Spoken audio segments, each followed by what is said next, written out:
Hey guys, today I'm going to be talking about the 4 horror movies that I've recently watched. I've spoken a little bit about some other horror movies that I watched in my general kind of quarterly wrap up for October, November and December, but these ones I just kind of wanted to bunch together and talk about them in a separate video. So kicking it off, we have The Devil, which I gave a 3 stars. So Detective Belden has to save 5 people that are trapped in a lift, but one of them is the devil. It doesn't really sound too gripping, honestly, and I really don't want to watch this film, as the idea of being in a lift and trapped really terrifies me, really freaks me out, and putting on top of that there's a devil in there murdering people obviously helps fuel that fear I've already got. I think when I saw the trailer for it years and years ago, when I was younger, it was an immediate no. It wasn't as scary as I thought it'd be. I don't know if that's just because I'm older now and it just maybe hasn't aged as well or what, but it was actually quite heavy on religion and I didn't mind it. It was more entertaining than I expected, and yeah, overall a 3 stars. It was a decent movie, and I mean, it was one, when I think about it, I can give or take. I didn't necessarily, I mean, I think having the fear of not wanting to watch it was unnecessary because it wasn't that scary in that regard, but also it didn't give me anything super amazing to think about and, you know, write home about basically, but it was a decent film. Then I watched Midsummer, which I've been wanting to watch for ages. Unfortunately, I gave it a 1 star and I'm so gutted. It's a young couple that are on the brink of falling apart. They go through grief together after a family tragedy. They then go to a trip to a small community in Sweden as part of Christian, which is Danny's boyfriend. The couple's called Danny and Christian, I should have said that, and his friend's thesis, basically to research something for the dissertation and that, and it gets really bloody weird. I did like all the weird and trippy stuff in terms of design, like the illusions and the pagan rituals and the quiet build of the atmosphere that kind of put you unhinged and on edge. Oh, and some of the foreshadowing that I picked up on I really liked, but I can't say that overall I enjoyed this film. It was just really weird and I didn't get it. Super uncomfortable as well. I did watch a video afterwards explaining it, which answered, I guess, my questions for the most part, but it was just a bit of a weird experience. I didn't expect it to be so trippy. I put a post up on Instagram after watching it and so many of my friends are like, yeah, what the hell was that? I wasn't expecting it, but for some reason in my head I thought so many people had enjoyed it, but maybe that's more like the critics and stuff like that. I hadn't looked too deep into it, but I guess from like a regular viewer audience, many people were like, well, what the hell. Also, Danny's voice is really nice to listen to. It was so soothing.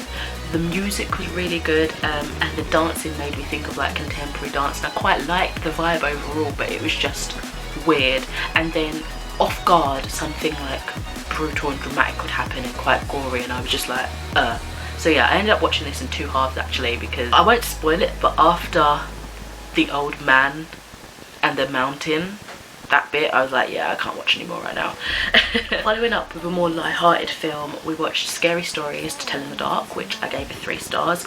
This was a pretty fun movie actually, pretty much a ghost story. It kind of reminded me of like Scooby-Doo's gang in that kind of way.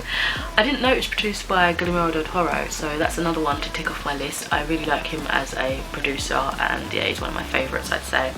Basically, it's a group of friends that go to a haunted house on Halloween and they find a book of stories inside that come true. I think it could have been set in any time period really, because there wasn't a heck of a lot of obvious things that made it that era, except for like the war and the style and that sort of stuff, but nonetheless it was an entertaining watch.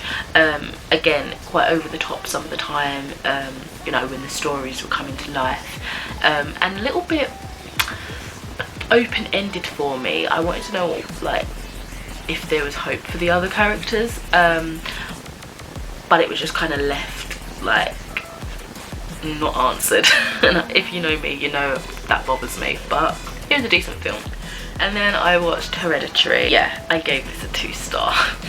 So disappointed. These like the big ones that I thought would really terrify me, and I've been on such a horror kick of late. I don't know if I've just become like immune to it. I'm such a scaredy cat, but sometimes I get in this like almost like sadistic mindset where I want to be terrified.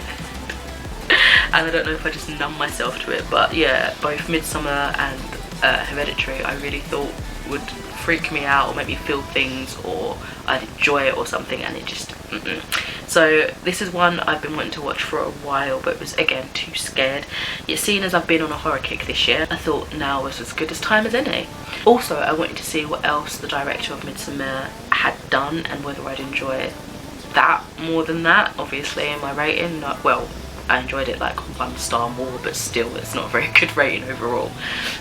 So after the death of her mum, an artist called Annie and her family uncover a scary legacy. Now I remember where I recognised the son from. I used to watch a show on Nickelodeon called the Naked Brothers Band, and I loved that show so much, and I've seen him in so many things now, but it's only just clicked that that is the main place of where I know him from, or I just couldn't visualise him younger because I had his young face in my head, but it wouldn't match up. But yeah, that's just a little something that I wanted to get off my head.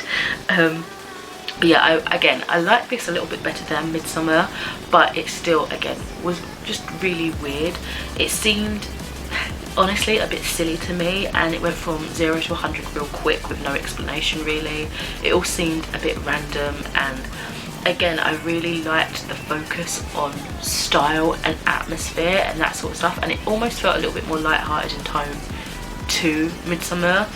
Like, it still tackles grief and things like that, but I guess in a general family setting you had the everyday situations and things like that, but it just skyrocketed and came out of nowhere, and it just, especially by the end, things that were being revealed just seemed so far-fetched and silly, and it kind of lost any credibility that it had to begin with. It just diminished. So I mean, I'm not in any hurry to watch any more of this director's movies or anything else from that, but I might just give it a go. I mean, 3's the charm, maybe the 3rd one will be interested. I don't know if they've done any more big movies like this or what, or if that was just like the 2nd, but I don't know.